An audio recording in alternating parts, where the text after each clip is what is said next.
오늘도 하나님 아버지 앞에 예배를 드린 우리 모두에게 하나님의 약속과 은혜와 축복이 가득히 임하고 또한 하나님이 함께 하시는 삶 가운데 하나님을 영화롭게 하는 축복이 우리 모두에게 함께 있어지기를 주의 이름으로 부탁을 드리겠습니다. 오늘 여호수아서 22장 21절 말씀으로 34절까지 말씀을 통해서 함께 말씀을 생각해 보려고 합니다. 이 전체적인 내용은 우리가 잘 알고 있습니다. 우리 다시 한번 1절 말씀부터 이렇게 총 20절까지 있는 말씀의 내용을 그냥 간단하게 요약을 해서 드립니다. 이스라엘 백성들은 이제 통합된 하나의 나라를 형성하게 되어졌죠. 요단강을 사이에 두고 동쪽과 서쪽으로 나누어지게 되어졌습니다. 동쪽에는 므낫세 반지파가 북쪽이요, 가운데에 갓지파, 밑에 루벤 지파가 이렇게 자리를 차지하게 되어졌고요. 강 건너에는 나머지 지파가 서쪽으로 다 이제 분배되어진 것을 우리가 보게 되어집니다. 우리가 잘 아는 대로 모세가 그들에게 루벤 지파와 갓지파와 므낫세 반지파에게 미리 땅의 기업을 주었습니다. 땅의 기업을 준 이유는 다른 것이 아니라 너희들이 땅을 이미 받았으니 서쪽에 요단강 건너가서 이제 여리고를 치고 아이성을 치고 또 여러 가지 성읍들을 치게 될 때에 제일 먼저 건너가 너희들의 형제들이 땅을 전부 다 차지할 때까지 너희는 제일 앞장서서 너희 형제들을 위해서 싸워라 라고 하는 말이었습니다. 그리고 그 루벤 지파, 갓지파, 므낫세 반지파 가족들은 자신들이 받은 그 땅에 머물러 가족들은 머물러 있었고 용사들만 싸울 만한 사람들, 그러한 용기 있는 사람들만 나가서 싸우도록 만들었던 것을 우리는 보게 되었죠. 그리고 두 지파 반은 최선을 다해서 여호수아의 장군의 명령을 따라서 그들이 맡겨진 사명 또한 그들이 싸워야 될 대상들을 향하여 용맹하게 또 철저하게 계획된 지도하에 여러분 따르면서 전쟁을 마무리하게 되어진 것을 보게 되어지죠. 이스라엘 서쪽이 요단강 서쪽에 이제 그 땅은 이스라엘 백성들이 다 차지하게 되어졌습니다. 그리고 나머지 그 남아있는 부족들만 이제 이스라엘 백성들이 남은 지파들이 싸워서 이기는 그러한 점령하는 일들이 있게 되어진 것을 보게 되었죠.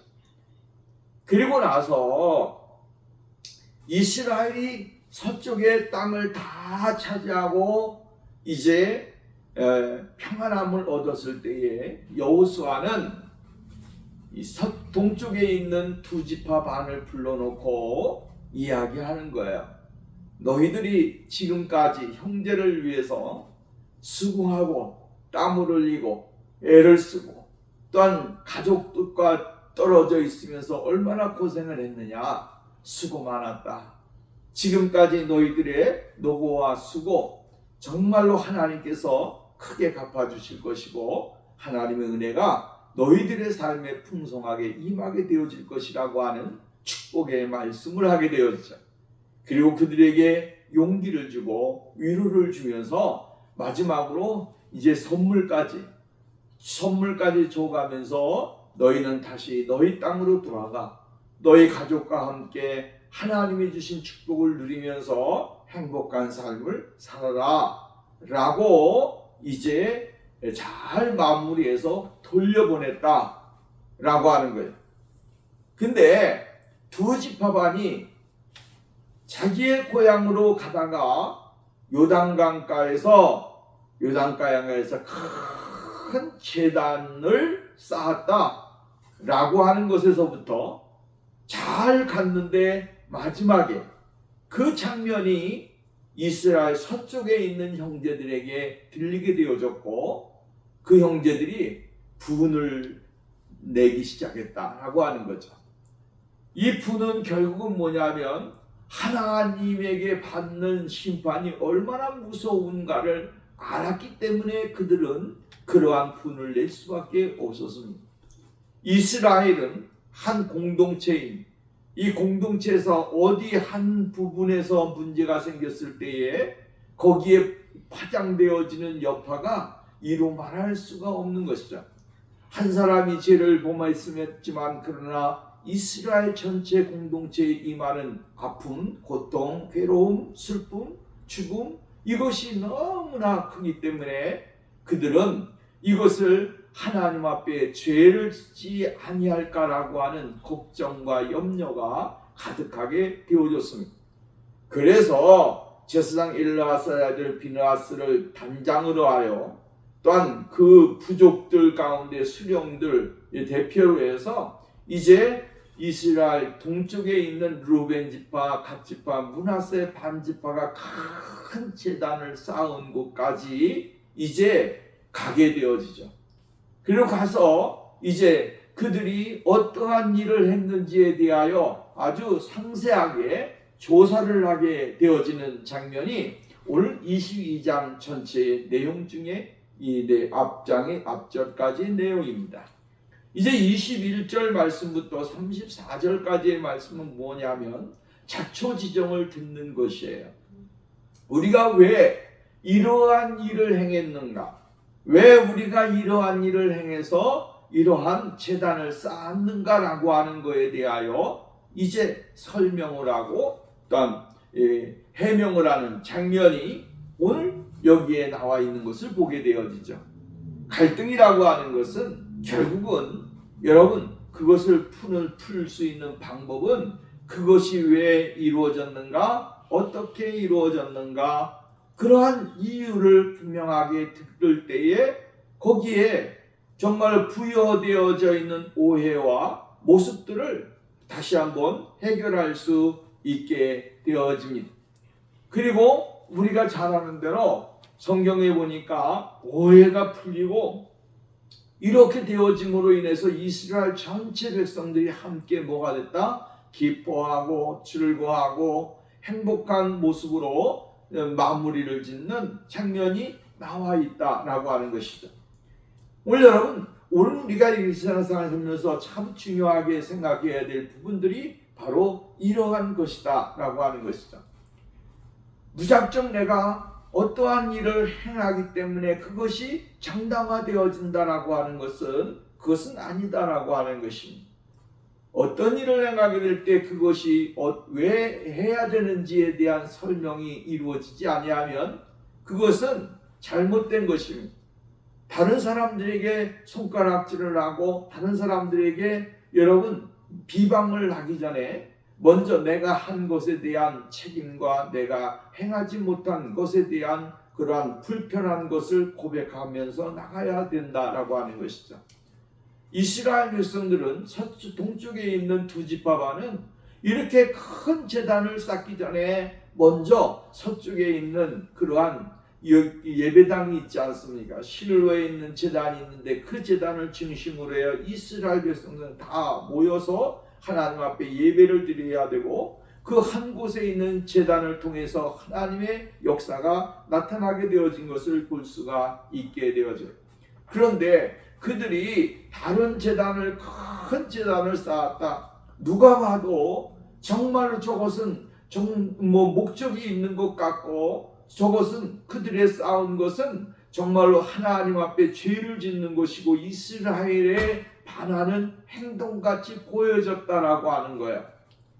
그 보여짐이 결국은 이스라엘 서쪽에 있는 이스라엘 지파들에게 뭐가 됩니까? 마음의 불안함이 되고 부담감이 되고 초조함이 되고 괴로움이 되어졌다라고 하는 거예요.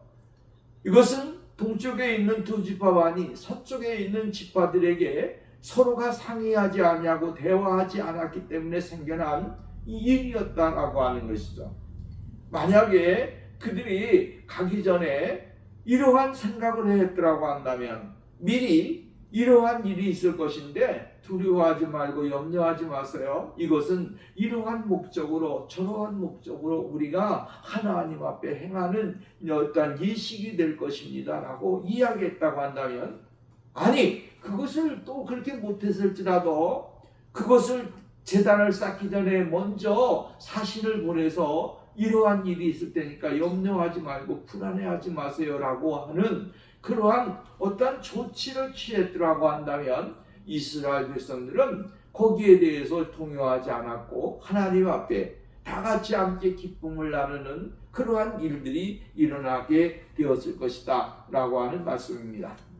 그런데 이러한 이야기가 하나도 없이 잘 싸움을 하고 수고를 하고 애를 썼던 자기의 지파들이 지나가다가 돌아가다가 자기의 땅으로 날아가 큰 제단을 쌓았으니 서쪽에 있는 지파들은 불안함과 초조함과 아주 그 아픔이 막 새록새록 쏟아나면서 우리에게 더 큰 피해와 어려움과 재앙이 임하지 아니하는 것인가 라고 하는 그러한 생각을 가질 수밖에 없었다라고 하는 말씀입니다. 왜냐하면 이스라엘 백성들은 우상을 숭배를 얼마나 많이 했습니까? 우상을 숭배하고 하나님 앞에서 죄를 짓고 하나님을 떠나는 일들을 굉장히 많이 했다라고 하는 거예요. 그때마다 하나님은 이스라엘 백성들에게 엄청난 고통을 가져다 주셨고 아픔과 죽음을 가져다 주셨다라고 하는 말씀입니다. 이러한 트라우마가 이스라엘 백성 전체의 심령 속에 자리 잡고 있었다라고 하는 말씀입니다. 만약에 이것을 지혜롭게 대처하지 못한다고 한다면 이러한 아픔이 모든 사람들에게 임할 것이기 때문에 여러분 이스라엘 백성들에게는 이 시급한 문제가 아닐 수가 없었다라고 하는 것입니다. 동편 지파들은 제단 쌓는 일, 자신들은 좋은 의도로 여러분 목적을 가지고 행했다라고 하는 거예요. 그러나 타인이 볼 때 그것은 정당한 것이 아니라 불합리한 것이고 하나님 앞에 불편한 모습이 보여질 수밖에 없었다고 하는 그러한 말씀이죠. 그래서 조사단 비느하스와 또한 각 지파의 수령들 대인을 함께 모여서 그곳으로 격앙된 감정을 가지고 그들에게 가게 되어졌다라고 하는 말씀입니다. 이것은 서로 간의 커뮤니케이션이 이루어지지 아니함에 대한 불편함입니다. 사실은 우리가 이 세상에 살면서 이 커뮤니케이션이 이루어지지 아니할 때에 나타나는 현상은 이루 말할 수 없게 많이 나타나게 되어집니다. 불편하지 말아야 되는데도 불편하게 되고 어렵지 말아야 되는데도 어렵게 되어지는 경우가 많이 있게 되어지는 것이죠. 그리고 동쪽에 있는 지파들은 서쪽에서 비느하스 제사장을 비롯하여 온 주령들이 왔을 때에 그들은 겸손하게 자신들의 모습에 대해서 정당화를 이야기하기보다는 왜 이렇게 했는지에 대한 아주 자세한 설명, 그 모습을 통해서 그들이 마음의 불편함이 갖지 아니하도록 이야기해 주고 있는 것을 볼 수가 있는 것입니다. 오늘 본문 말씀으로 가서 다시 한번 이렇게 이야기하게 되어지는 것입니다. 르우벤 자손과 갓 자손과 므낫세 반지파가 이스라엘 10,000만인의 두령에게 대답하여 가로되 라고 이야기해주고 있지 않습니까? 그들에게 이제 이야기를 하고 있다라고 하는 말씀이에요. 오해에 근거한 진상조사단의 책망 섞인 권고, 요단 동편의 두 지파반은 아주 머리를 숙일 수밖에 없는 그러한 환경에서 이제 그 문제를 해결하고 자신들이 왜 이러한 일을 했는가에 대해서 이야기할 때에 보여지는 자세, 이것을 우리가 먼저 생각해 봐야 된다라고 하는 것입니다. 그들이 이야기하고 있는 것은 동쪽에 있는 그러한 두 지파반이 서쪽에 있는 수령들과 두령들과 대지장에게 이야기할 때에 첫 번째 보인 것은 뭐냐면 성실함이었다라고 하는 것이죠. 그들은 문제를 해결하고자 하는 진지한 자세를 가지고 있었다라고 하는 거예요. 너희들이 무언데 우리에게 참견을 해?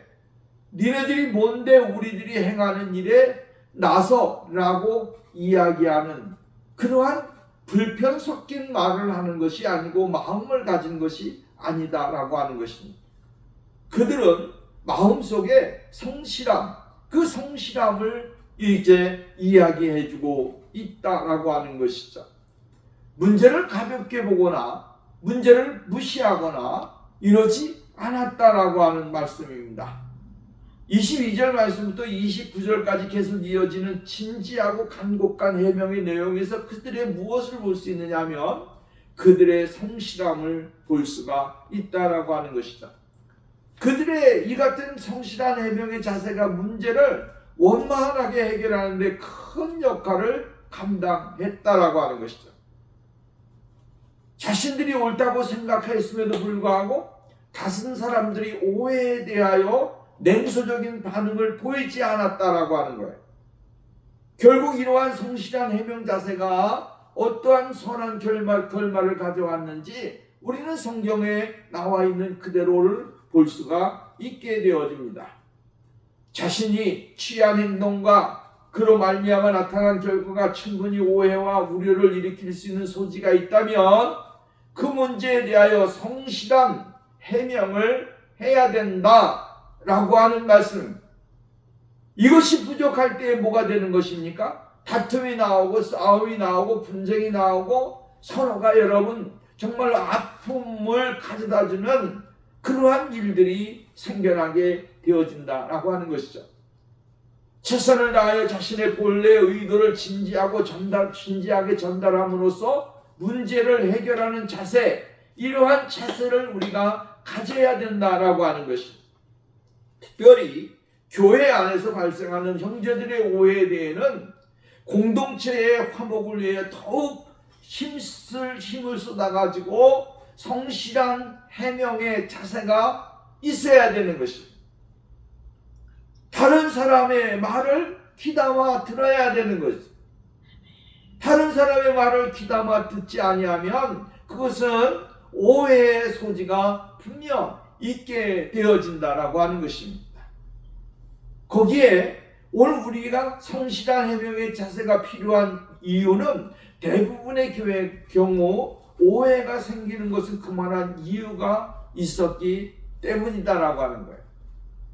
다양한 신분, 연령, 그리고 각기 개성이 다른 사람들이 모여 살아가는 사회와 교회 안에서 어떠한 행동들은 때때로 다른 사람들에게 충분한 오해의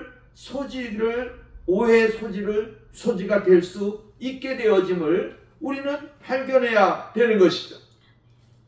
이때 두 가지 상반된 태도에 따라 결과는 뚜렷하게 달라지는 것을 보게 되어지는데, 하나는 무시하거나 냉소적인 태도를 취하게 되어지는 경우에, 이러한 경우는 어떻게 되냐면 오해의 골은 더 깊어지게 되고 서로 간에 갈등과 불신을 낳아 결국에는 관계가 악화되어지는 일들이 일어나게 되어지는 것입니다. 두 번째는 성실하고 진지하게 해명을 하는 것이죠. 오해가 풀어지고 서로 간에 많은 대화에 가짐으로써 더욱 긴밀하고 친밀한 관계로 발전될 것이기 때문에, 그리고 그것은 결과적으로 공동체의 화합을 크게 기여하는 그러한 일들이 생겨나게 되어진다라고 하는 것입니다.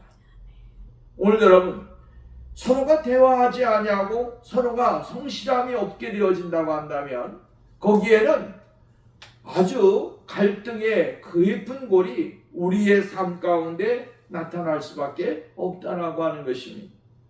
그러므로 이스라엘 동편에 있는 두 지파 반은 서쪽에 있는 그러한 수령들과 대수장에게 이제 자신들이 왜 이렇게 했는가를 성실하게 이야기함으로 쌓일 골적이 뭡니까? 갈등의 오해의 이 골이 하나도 없게끔 성실하게 이야기함으로 서로가 하나가 되어지는 그러한 일을 만들어냈다라고 하는 것입니다. 두 번째로는 유순함입니다. 선한 의도로 제단을 쌓았던 요단 동편의 집파들은 그 일로 인해 크게 오해를 받자 감정이 매우 상했을 것이다. 오늘 여러분, 내가 아무리 좋은 의도를 가지고 이렇게 했는데 다른 사람이 와가지고 이렇게 이야기를 하면, 다른 이야기를 하게 될 때 질탈성 이야기나 또 나아가서는 비방의 이야기나 이런 이야기를 하게 될 때 마음의 감정이 엄청 상하게 되지 않습니까? 이때에 우리에게 나타나는 반응 중에 하나가 욱하는 것이죠. 또 나아가서는 내가 원치 아니했던 감정 섞인 말이 나오게 되고 언어를 사용하게 되어지는 경우가 많이 있다라고 하는 것입니다. 오늘 여러분, 이렇게 이스라엘 이 동쪽에 있는 두 지파반은 하나님 앞에 제단을 쌓을 때 악의적인 그 계획을 가지고 쌓은 것이 아닙니다. 악의적이 아니고 선한 의도로 선한 목적을 가지고 그것을 쌓았다라고 하는 거예요. 근데 서쪽에 있는 수령들과 또한 대지상과 이스라엘 백성들이 볼 때는 너무나 허망된 것이고 하나님 앞에 죄 짓는 모습으로 보였다라고 하는 것이죠.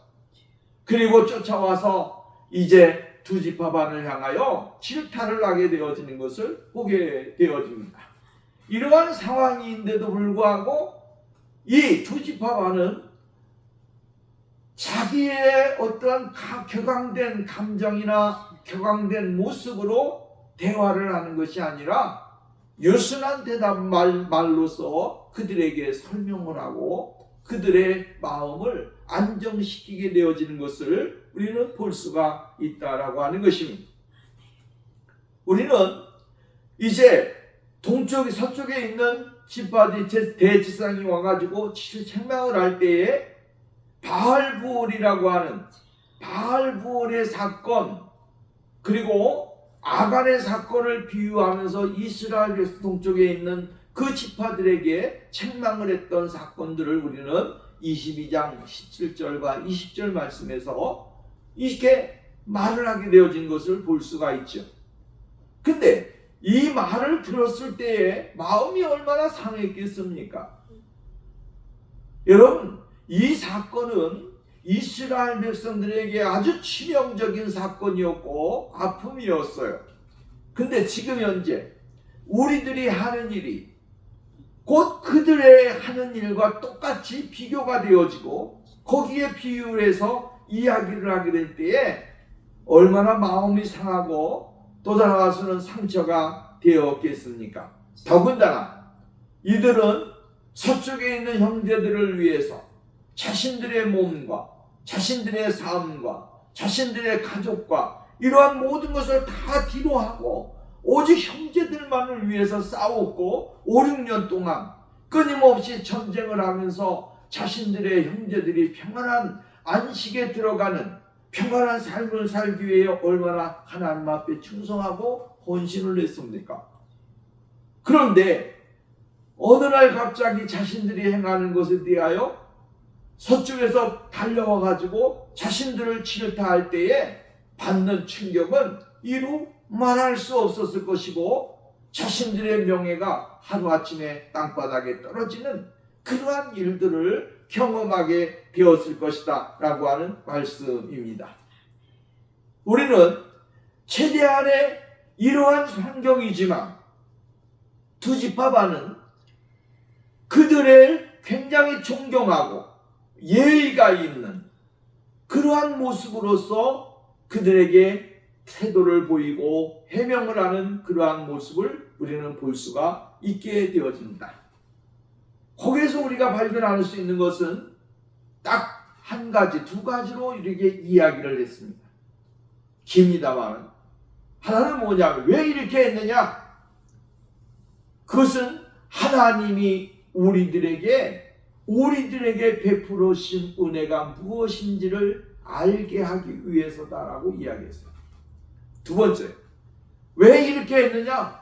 만약에 후손들이 하나님이 우리에게 무엇을 주셨기에 우리가 왜 하나님을 섬겨야 되느냐 라고 한다면 이것을 보여줌으로 인해서 산 교육을 삼기 위해서 우리는 이러한 일을 행한 것이다 라고 이야기를 했다라고 하는 것이죠. 과격한 말로 여러분 우리가 하는 일에 무슨 상관이야? 내가 하는 일에 당신이 뭔데 상관이야? 당신들이 뭐야? 당신들은 땅으로 가 라고 과격한 말로 하는 것이 아니라 그들의 분노를 사그릴 수 있는 유순한 말로 대답을 했다라고 하는 말씀입니다. 마음의 감정을 가지고 분노를 가지고 그들을 찾아왔어요. 그러니 그 마음을 잘 부드러운 말로 상대방을 누그러뜨리는 것, 이것이 바로 오늘 성경이 우리들에게 가르쳐주는 모습이다라고 하는 거죠. 어떠한 문제가 있을 때에 과격한 말보다도 유순한 말로 이렇게 잘 이끌어간다고 한다면 이 세상에 싸울 수 있는 사람이 어디 있겠느냐라고 하는 것이죠.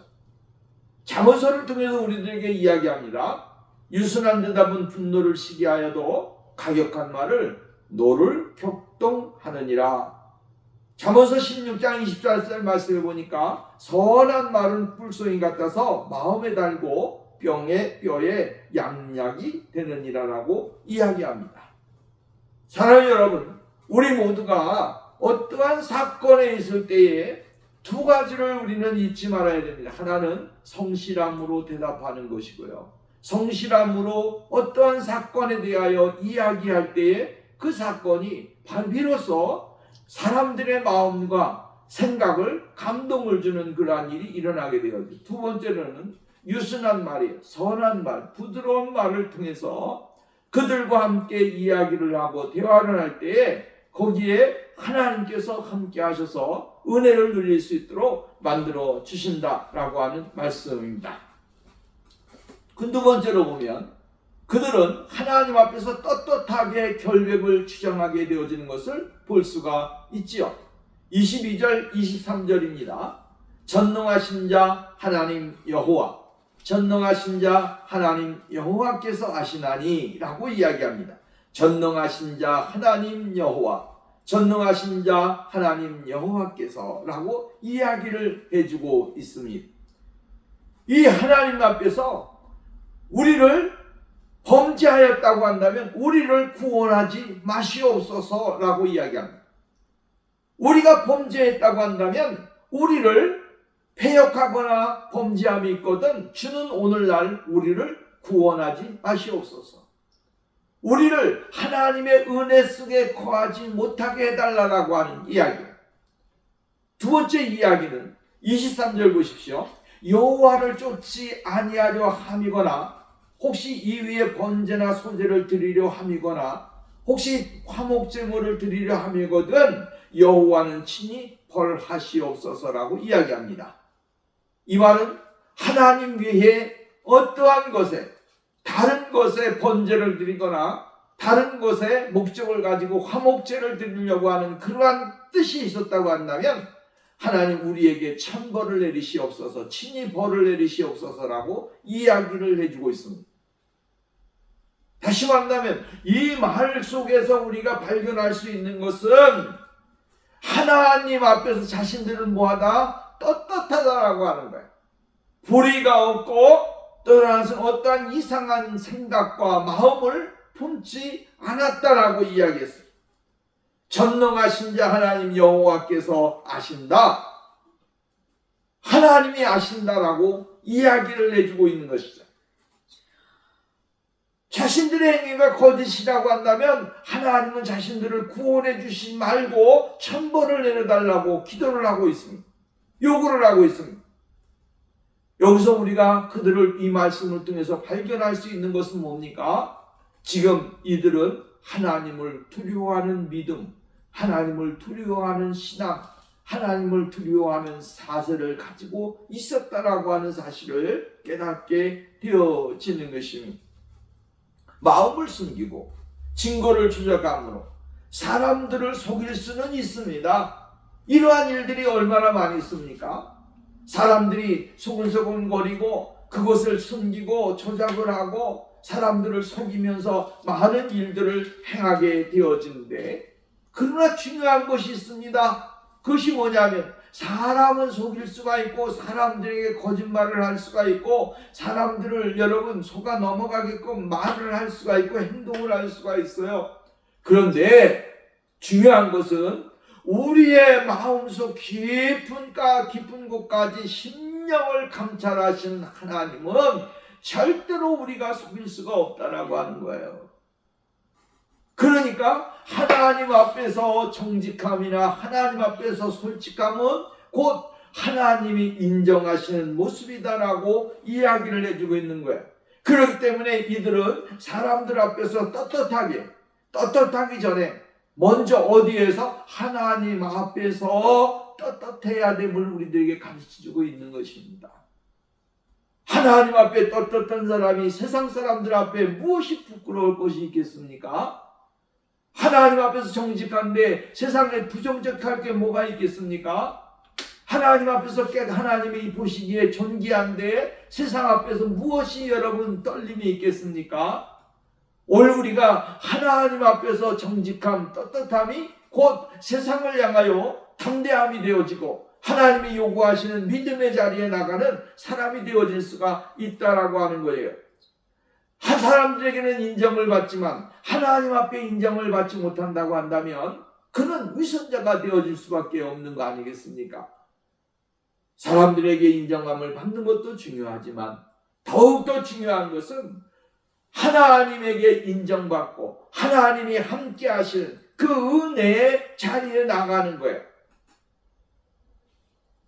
갈라디아서에 보면 1장 10절 말씀, 이제 내가 사람을 좋게 하랴 하나님을 좋게 하랴 사람들에게 기쁨을 구하랴.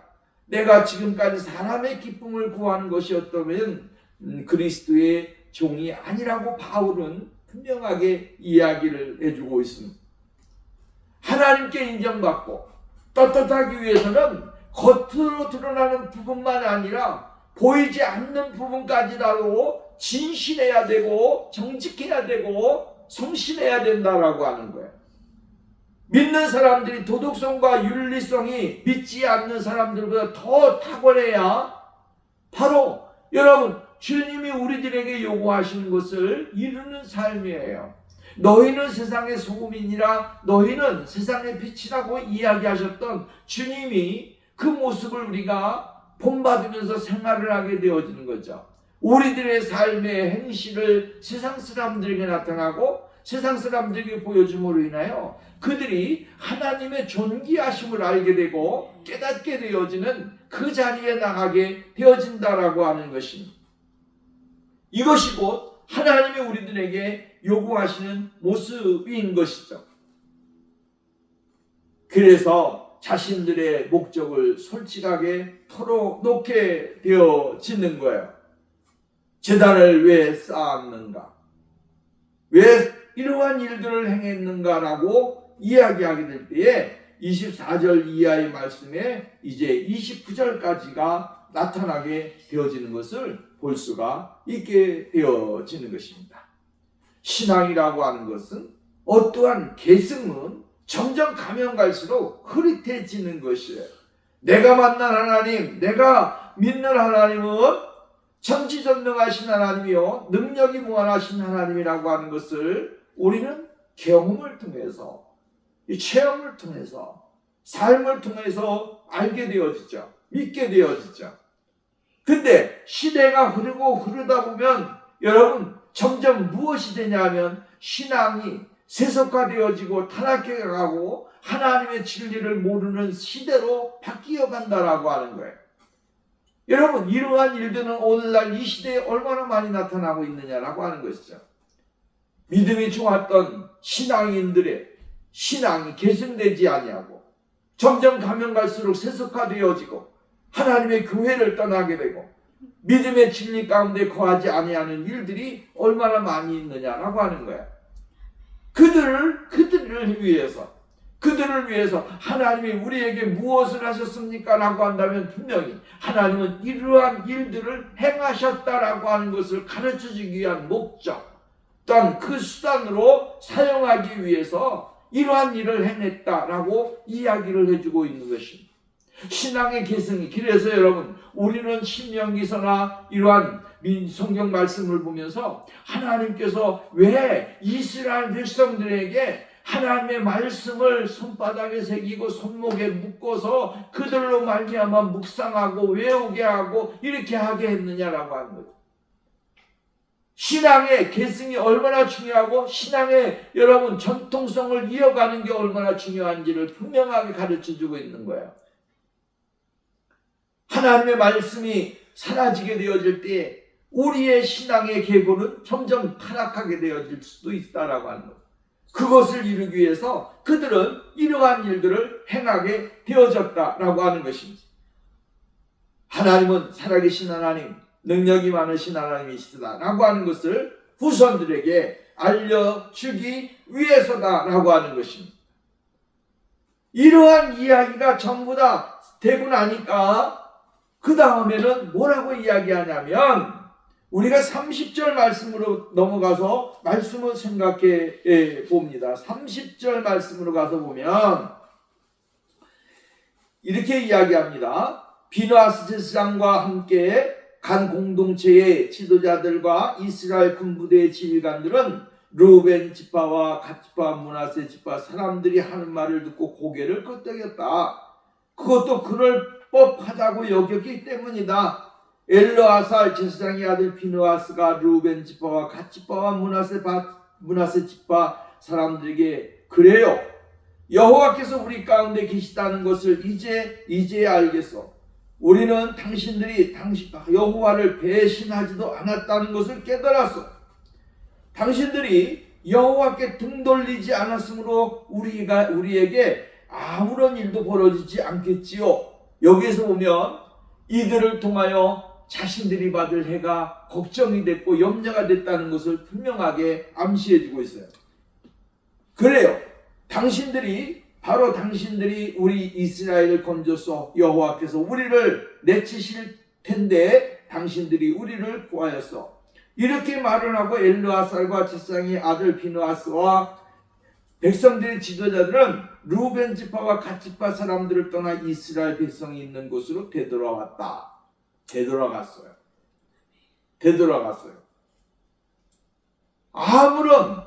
거기에서 아무런 증거를 받지 못하고 불신도 받지 못하고 당연하다라고 하는 것으로 여겼다라고 이야기를 해주고 있어요.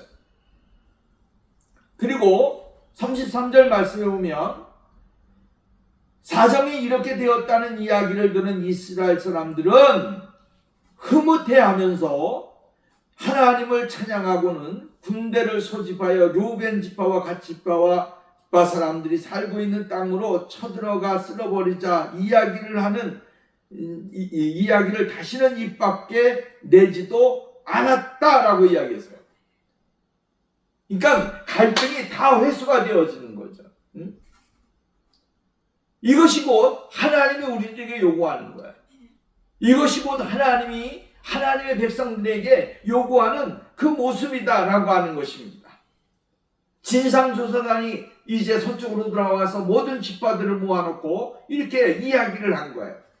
그러니까 그 지파의 모든 지파들이 거기에서 기뻐하면서 함께 즐거워하는 거예요. 이것이 곧 우리들이 이 세상을 살아가면서 행해야 될 삶이고 모습이다라고 하는 것을 이야기해주고 있는 거예요. 교회는 이러한 모습을 가져야 되고 성도는 이러한 모습을 가져야 되고 하나님의 거룩하신 은혜를 나타내면서 나아가는 그 삶이 오늘 우리들에게 있어져야 될 것을 말씀해주고 있는 것이죠.